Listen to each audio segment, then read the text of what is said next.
New Zealand. When you think of All Blacks greatness, Richie McCaw's name comes up almost instantly. He didn't just play the game at the highest level, he owned it. McCaw earned a staggering 148 test caps for New Zealand and captained the side a record 110 times. Under his leadership, the All Blacks won 2 Rugby World Cups in 2011 and 2015, and they dominated world rankings for much of his era.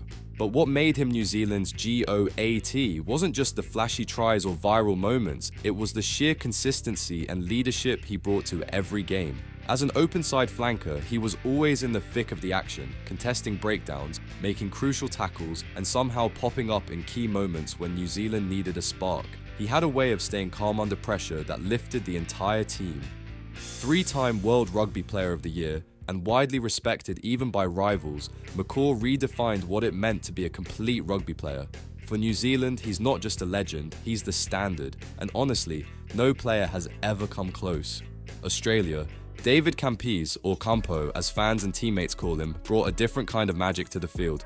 Playing mostly on the wing but also at fullback, Campese was unpredictable in the best way. He had blistering pace, insane footwork, and a signature goose step that left defenders grasping at air. Watching him in full flight felt like watching an artist at work.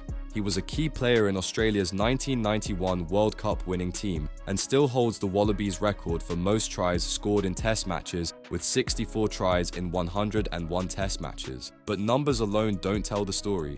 Campese played with flair and confidence, often taking bold risks that either ended in brilliance or disaster, and more often than not, brilliance. What separated him from other wings was his vision, and to be honest, it was bold. He didn't just finish tries, he created them. He had this natural ability to read the game a few seconds ahead of everyone else. Campo wasn't just a player, he was a performer, and his impact on Australian rugby still echoes today. South Africa. Long before the Springboks lifted the World Cup in 1995, there was Danny Gerber, a centre with power, pace, and footwork that could tear any defence apart. Gerber played during South Africa's international isolation years, which meant he had far fewer chances to shine on the world stage. But every time he did get the opportunity, he left no doubt about his class. He scored 19 tries in 24 tests, which is impressive on its own, but even more so when you realize how rare international matches were for the Boks during the 1980s. Gerber's running lines were sharp, his balance and strength unmatched, and he could break through a wall of defenders like they were training cones.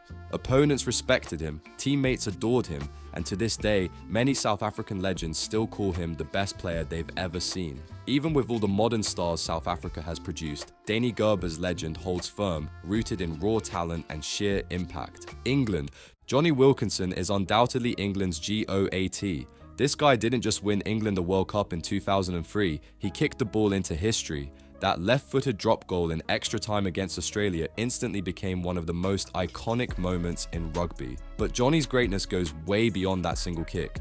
He was a perfectionist, almost obsessive in how he trained, and it showed in his performance. Wilkinson was one of the most accurate goal kickers the sport has ever seen, and his defensive work was just as impressive. Most fly halves shy away from tackles. Johnny ran straight into them. Over his career, he scored over 1,200 points in Test rugby and was known as much for his humility as his skills. Off the field, he was quiet and reserved. On it, he was all focus and fire. For a generation of English fans, Jonny Wilkinson wasn't just the best, they looked up to him like a hero. And rightly so.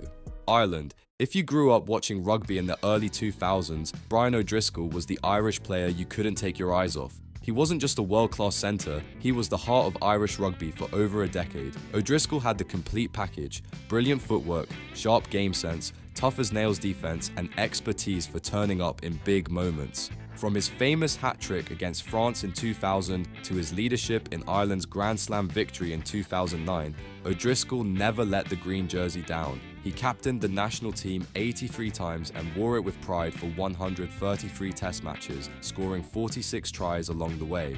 That's the most by any Irish player and still among the highest for a centre worldwide. But what made him Ireland's GOAT wasn't just the stats, it was how he carried himself. He had this calm confidence, this ability to lift everyone around him, and fans genuinely felt he was one of their own. O'Driscoll didn't just play for Ireland, he was Ireland on the field. Wales. Mention the greatest Welsh rugby player in any pub across Cardiff. and chances are you'll hear the name Gareth Edwards within seconds. And not just because he was great, because he was generational. A scrum half with lightning reactions, a booming pass, and the instincts of a predator, Edwards was the engine behind the golden Welsh sides of the 1970s. He earned 53 caps for Wales at a time when that was a huge number, and won 7 Five Nations titles, including 3 Grand Slams. But beyond the trophies, Gareth Edwards had this unmatched ability to control a game. He dictated tempo, orchestrated attacks, and had an almost telepathic link with his forwards. And let's not forget that try he scored for the Barbarians against New Zealand in 1973, a try still considered the greatest of all time. Every kid playing rugby in Wales at some point tried to copy Edwards, and even now, decades later, he's held up as the ultimate benchmark. Simply put, Gareth Edwards didn't just set the bar, he was the bar. France. It might seem early to call someone the GOAT while they're still playing, but Antoine Dupont is not your average player. In fact, many believe he's already the best scrum half the game has seen in decades, and he's only getting better. Dupont blends raw power with insane agility and razor-sharp vision. He doesn't just keep up with the pace of the game, he sets it.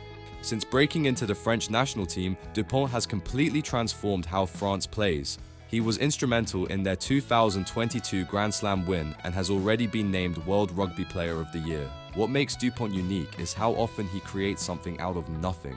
One quick sidestep, one no-look pass, and the defense is in shambles. His leadership has matured just as quickly as his playing style, and he's already captained France with confidence and poise. Some call him the Messi of rugby, and honestly, that's not far off. For a country known for flair and unpredictability, Antoine Dupont feels like the perfect embodiment of modern French rugby. Stylish, explosive, and completely fearless. Scotland. Gavin Hastings wasn't just a great player, he was the face of Scottish rugby in the late 80s and early 90s. A big, powerful fullback with a booming boot and nerves of steel, Hastings had this rare combination of physical dominance and mental sharpness. Whether he was making last-man tackles or slotting kicks from halfway, he always seemed in control. He captained Scotland 20 times and scored over 700 points in his Test career, which remains a massive achievement considering the lower number of matches back then. Hastings was central to Scotland's Grand Slam win in 1990, and his calm presence at the back gave the team confidence no matter who they faced. He also captained the British and Irish Lions in 1993, showing how respected he was across the whole rugby world. But perhaps more importantly, he helped raise the profile of Scottish rugby at a time when the sport was changing fast. Hastings was the kind of player young Scottish fans grew up idolizing. He was reliable, brave, and always up for the fight. Italy. Italy might not be the first country that comes to mind when you think of rugby giants, but if there's one man who deserves to sit at the same table as the game's elite, it's Sergio Parisse. This guy didn't just carry the Italian team on his back, he practically dragged them through the mud, the rain, and half the Six Nations era with nothing but sheer grit and unbelievable skill. Parisse was a number 8 with the elegance of a fly half and the engine of a front rower. He had silky hands, clever footwork, and the kind of vision you usually see in a playmaker, not a big forward crashing through tackles. Over his career, he earned 142 caps for Italy, captained them countless times, and played in 5 Rugby World Cups. That alone is insane. But what really made Parisse different was how he managed to stand out in games where Italy often didn't have the upper hand. While other teams were racking up points, Parisse was making tackles, stealing lineouts, and pulling off behind-the-back passes like he was starring in a highlight reel. He didn't just play the game, he made it look good, even when the scoreboard didn't. And let's be honest, you know someone is special when even their opponents are rooting for them to get one last World Cup swan song. Sergio Parisse wasn't just Italy's greatest player, he was the reason most people even watched Italy play. Argentina. If rugby had political campaign posters, Agustín Pichot's face would be plastered across Buenos Aires with the slogan, "Built Different." This guy wasn't just Argentina's best scrum half, he was the soul of their rugby revolution, their GOAT. Tough, vocal, and always one step ahead, Pichot was the leader that every underdog dreams of having. In the early 2000s, Argentina was still seen as the underdog of international rugby. But that all changed in 2007 when Pichot captained the Pumas to an unforgettable third-place finish at the Rugby World Cup. That campaign didn't just shock the world, it completely rewrote Argentina's rugby status. And right in the middle of it all was Pichot, sniping around rucks, shouting instructions, and somehow making a group of overlooked players play like world beaters. Off the pitch, he was just as influential. After retiring, he became a big figure in world rugby governance, fighting hard for Tier 2 nations to get more respect and opportunities. So in a way, Pichot didn't just change Argentina's rugby history, he helped shift the entire game. He was fiery, passionate, and smart as hell. If there's ever a Rugby Hall of Fame for leadership alone, Pichot should get his own wing. Fiji. Some players have magic in their boots, but Waisale Serevi had it in every part of his body. Nicknamed the Wizard, he wasn't just the face of Fijian rugby, he was the soul of the sport's most entertaining version. Serevi was the king of rugby sevens, and while this list is mostly about 15s, let's be honest, this guy was too good to leave out. Serevi played like the laws of physics didn't apply to him. His sidesteps looked like glitches in the Matrix, his passes somehow landed perfectly even when thrown blind, and defenders often found themselves tackling shadows instead of a man. While his 15-a-side test career with Fiji was shorter than others on this list, his impact on the game was global. He turned sevens into something beautiful to watch and gave kids in villages and cities alike a reason to pick up a ball and dream. Even when his team was outgunned or undersized, Serevi made sure they never looked outclassed. And you have to love a guy who plays the game with such joy that even the opposition cracks a smile after getting sidestepped into next week. If rugby had a dance floor, Serevi would be moonwalking across it. Japan. If Japan's rise in international rugby had a heartbeat, Michael Leitch would be the one keeping it steady. Born in New Zealand but deeply tied to Japanese rugby culture, Leitch is the kind of leader who doesn't need to say much, but when he does, everyone listens. And when he plays, the whole world pays attention. Leitch is the man who captained Japan during that game against South Africa in the 2015 Rugby World Cup. You're not a rugby fan if you don't remember it, the biggest upset in rugby history. Japan was supposed to lose by 40. Instead, they won with a try in the final minute. And who was leading that team with ice in his veins? Leitch. But it wasn't just a one-off. Under his leadership, Japan became a team that no one could ignore. In 2019, they didn't just beat Ireland and Scotland, they topped their group and made it to the quarterfinals. That was unheard of. Leitch played a huge role, not just physically, but mentally, as the calming presence who gave Japan belief. He's tough as nails, sharp on the ball, and carries himself with humility. And there's something undeniably cool about a guy who can flatten Springboks one moment and speak fluent Japanese to a roaring crowd the next. Michael Leitch didn't just lift Japan's game, he helped lift an entire nation's rugby spirit. Georgia. If rugby had its own version of a wrecking ball, it would be wearing a Georgian jersey with the name Gorgodze on the back. Mamuka Gorgodze, or Gorgodzilla as fans affectionately nicknamed him, was an unstoppable force on the field. He could play flanker or lock, but honestly, he could have played fly half too if Georgia wanted to intimidate the opposition before the kickoff. Gorgodze was the kind of player who didn't just tackle, you felt his tackles through the television screen. He had this raw physicality that made him a nightmare to play against and a dream to play alongside. But he wasn't just muscle and menace, he had surprisingly good hands, great game awareness, and a leadership presence that helped turn Georgia from a team people underestimated into one they feared in World Cups. He scored 26 tries in his 71 test career for the team. But what really stood out was how Gorgodze performed when the pressure was on. Against Tier 1 nations, he never backed down. In fact, he seemed to enjoy it more when the odds were against him. Georgia's rugby rise is filled with scrappy wins and gritty performances, but at the center of most of those stories, you'll find Mamuka Gorgodze doing the hard stuff and somehow still smiling afterward. Or growling, it was hard to tell. Canada.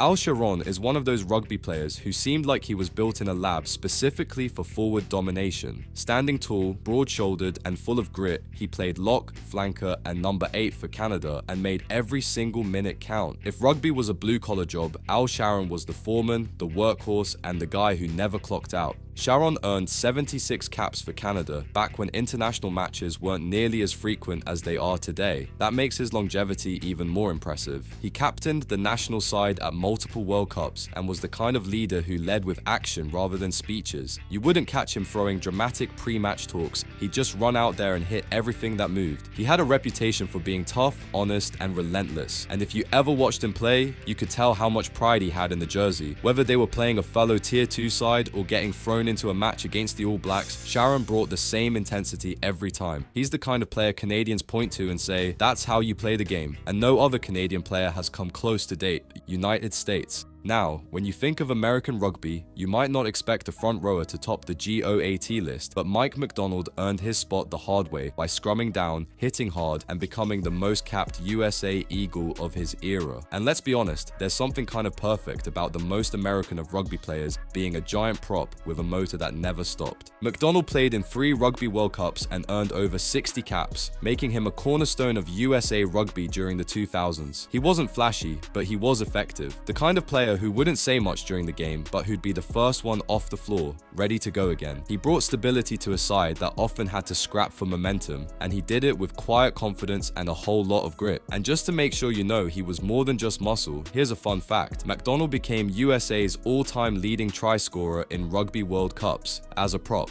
That's like a goalie being your top scorer in soccer. When a front row guy starts dotting down tries at that level, you know he's doing something special. Tonga, Siale Piutau might not have the international fame of his younger brother Charles, but when it comes to Tongan rugby, he's the man everyone respects. A cool-headed centre with leadership in his DNA, Sial wasn't just a player, he was a steadying presence in the middle of chaos. And when you play for a team like Tonga that's famous for its physicality and flair, having a guy like that is priceless. He captained the national side, earned over 40 caps, and played in multiple World Cups. What made Sial so valuable wasn't just his ability to break tackles or put others into space, but the way he carried the team. He brought professionalism, humility, and consistency to a side that often lacked resources but never lacked heart. Whether he was lining up opposite a superstar center or facing a team with 10 times the budget, Siale never looked out of place. He was smart, sharp, and incredibly unselfish on the field. And off the field, he was known as a true ambassador for Tongan rugby. While others brought the fireworks, Siale brought the foundation, and every team needs one of those. Samoa.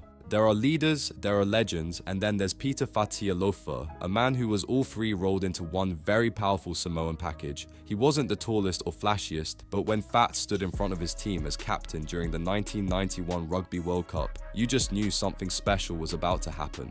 Fatialofa was a tight head prop, and like most front rowers, he wasn't out there throwing flick passes or dancing down the sidelines, but what he brought was far more valuable: grit, leadership, and pride. Under his captaincy, Samoa pulled off one of the biggest upsets in rugby history, beating Wales at Cardiff Arms Park in '91. That win didn't just shock the rugby world, it announced Samoa as a serious rugby nation. He had this quiet authority about him. Fatialofa didn't need to yell or pump his chest. He just led from the front, scrimmaged like a bulldozer, and kept his team grounded. Off the field, he was just as beloved, funny, humble, and one of the game's true gentlemen. Samoa has produced some explosive players over the years, but Peter Fatialofa will always be remembered as the one who opened the door for all of them. Uruguay. Some players peak in their 20s, others hang around into their 30s. And then there's Diego Ormaechea, who played in the 1999 Rugby World Cup at the age of 40. Yes, 40. And he wasn't just there to make up the numbers, he was captaining the team and still playing like he owned the back row. Diego is a national hero in Uruguay.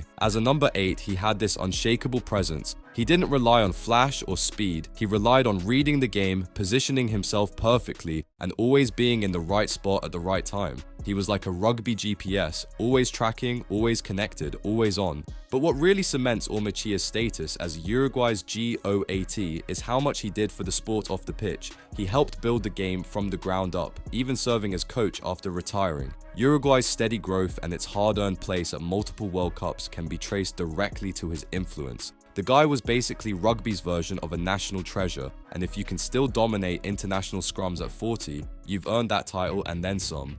Russia. Now, Russian rugby might still be growing on the world stage, but if there's one player who's consistently carried the flag with pride, it's Denis Simplikiewicz. A powerful center with the size of a back row forward and the stride of a freight train, Simplikiewicz became Russia's most dangerous weapon during his international career. He wasn't just big, he was smart. He had a real eye for the try line and often finished opportunities that looked dead to everyone else. At the 2011 Rugby World Cup, he scored one of the most memorable tries against Australia, weaving past defenders and diving in with the kind of flair you don't often see from Tier 2 nations. For a few glorious seconds, he made the world stop and watch Russia play rugby. Denis wasn't just a try scorer, he was a tone setter. He gave Russian rugby something to rally around. Whether it was a brutal carry or a big hit in midfield, he played with pride and intensity. In a country better known for ice hockey and powerlifting, Simplikovic made rugby cool, even if he probably could have moonlighted as a bouncer in a Siberian nightclub between matches. Namibia.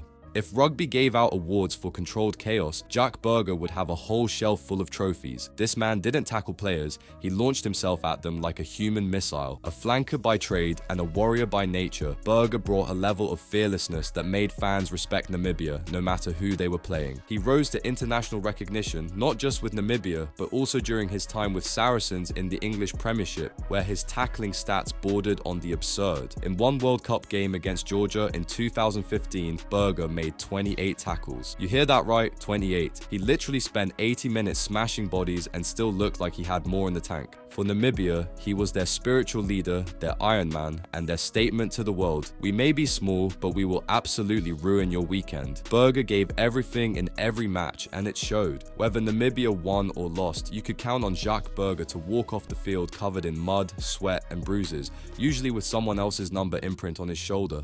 Romania. There's no one in Romania's rugby team like Florin Vlaicu. This man wore the Romanian jersey like a second skin, and over the course of nearly 2 decades, he built a career defined by quiet consistency and serious staying power. Vlaicu holds the record for the most caps for Romania, with over 130 appearances, and when he finally hung up his boots, he had scored more than 1,000 points for the Oaks. He played mostly as a fly half or inside centre, and while he may not have had the same flair as a Dan Carter or the pace of a Cheslin Colby, what he did have was dependability. He was the guy you could always count on to kick the goals, steady the ship, and lead by example. Rain or shine, win or lose, Vlaicu was there, lining up conversions, organising the backline, and making sure Romania stayed competitive even when up against Tier 1 giants. His playing style was no nonsense, much like Romanian rugby itself. Tough, tactical, and rooted in tradition. He wasn't a highlight reel player, but he was a scoreboard mover, and for a nation that has fought hard to keep its place in the international rugby picture, Florin Vlaicu was the anchor.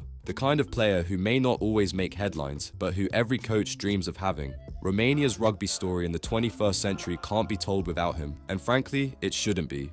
Portugal. Portugal's rugby history may be young compared to the old guard, but every era has its torchbearer, and for Portugal, that was Duarte Moreira. A speedy and skillful winger, Moreira was one of the brightest sparks in Portuguese rugby's rise to the global stage, particularly during their landmark qualification for the 2007 Rugby World Cup. He was the kind of winger who could turn a half chance into a full sprint to the try line. Fast, elusive, and surprisingly strong for his frame, Duarte brought a confidence to the team that helped Portugal shed their minnow label and earn genuine respect from opponents. At the 2007 World Cup, even though Portugal didn't register a win, Moreira's performances, especially his try against Romania, caught the world's attention. It was more than just a score, it was a statement. Portugal belonged. He was also a big part of building the culture within the national side. While some players talk a big game and fade into the background, Duarte quietly helped create an identity for Portuguese rugby, one based on flair, speed, and sheer passion. Years later, when Portugal made waves again in 2023, you could still feel his fingerprints on the team's DNA. He laid the tracks for the train we're now all starting to notice. Spain. Before Spain had any sort of rugby buzz, before they had World Cup appearances or a meaningful international presence, there was Alberto Socias. As a fly half and centre, Socias didn't just lead the national team, he was the national team in many ways. He earned 25 caps for Spain and played a huge role in their qualification for the 1999 Rugby World Cup, which remains one of the country's biggest rugby achievements to date. Socias was smooth with the ball, clever with his decisions, and fearless in the way he took on far more seasoned opposition. He wasn't the biggest player on the field, but he played like someone twice his size, unafraid to take risks, and often acting as the spark when Spain needed one most. If you watched him in those early years, you could see he had a vision for where Spanish rugby could go, even if the rest of the world hadn't caught on yet. After retiring, he stayed in the game as a coach and mentor, helping to shape future generations of Spanish players. That's the kind of legacy that outlasts points scored or tackles made. For a country where rugby still plays second fiddle to football, Socias was the guy playing the first note of what is becoming a beautiful song. Chile.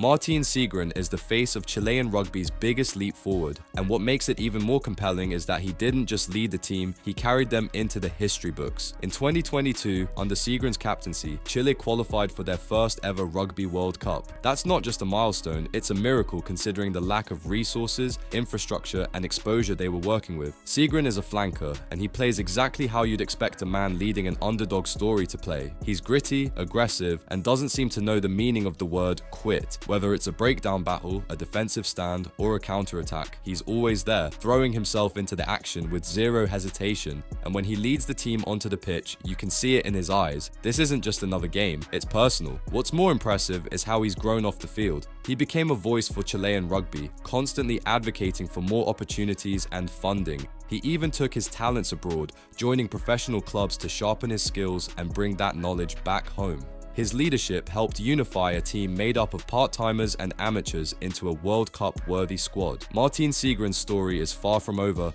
but already he's changed the way the world looks at Chilean rugby. He's not just their captain, he's the beginning of their legacy.